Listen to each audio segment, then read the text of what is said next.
আমার এই বিড়ালটা এখন অনেক অসুস্থ। আমার আগের দুটো বিড়াল, এই যে এইটা আর এইটা, আমি আল্লাহর কাছে অনেক চাইছি, অনেক চেষ্টাও করছি, চেষ্টার কোনো কমতি রাখি নাই, তারপরেও আমি বাঁচাইতে পারি নাই, মানে আল্লাহ নিয়েই গেছে। এখন এই যে এই বিড়ালটা না 2 দিন ধরে কিছু খাচ্ছে না, অসুস্থ,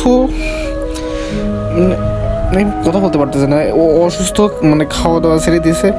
আমি চাচ্ছি না যে আমার এই এই ভালোবাসার এই প্রাণীটাও আল্লাহ নিয়ে নিক, আমি একদম চাচ্ছি না বিষয়টা, কিন্তু এমন একটা অবস্থা, আমি আমি কি বলবো, কি করবো, আমি ওরে হারাইলে আমি মানসিক দিক দিয়ে বাঁচবো না। আমি চাই ও আমার কাছে থাকুক, ওর লম্বা লম্বা হাত পাক, ও বাঁচুক, আমি চাই, কিন্তু আল্লাহ কি করবো, আমি জানি না কিছু। আমি ভীষণ কষ্ট হচ্ছে, আমি কথাই বলতে পারতেছি না, আমি করে হারাইতে চাই না, আমি চাই আমার কাছে থাকুক সারা জীবন।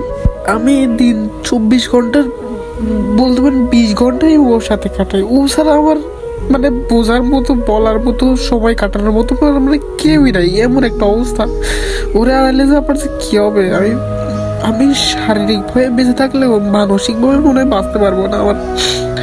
আমার আগে যে 2টা বিড়াল ছিল, আমি অনেক চেষ্টা করছি, আল্লাহর কাছেও চাইছি, আমি এইদিকে ছুটছি, ওরে নিয়ে হাসপাতালেও ঘুরছি, ডাক্তারের কাছেও ঘুরছি, তারপর আমি মানে বাঁচাইতে পারি না। একটু আমার এই বিড়ালটাও যদি মারা যায়, অনেকে বলে যে সাধারণ একটা বিড়ালই তো মারা গেছে, কিন্তু কি হয়েছে তাতে, কিন্তু সে তো আর বোঝে না যে ও ও কি ছিল আমার কাছে। ও তো মানে মানুষের কাছে বিড়াল হইতে পারে, কিন্তু ও আমার কাছে বিড়াল না, ও যেন আমার কাছে এক অন্যরকম জিনিস, যেটা আমি মানে কাউকে বলি আমি কাউকে বোঝাইতে পারবো না। তোমাদের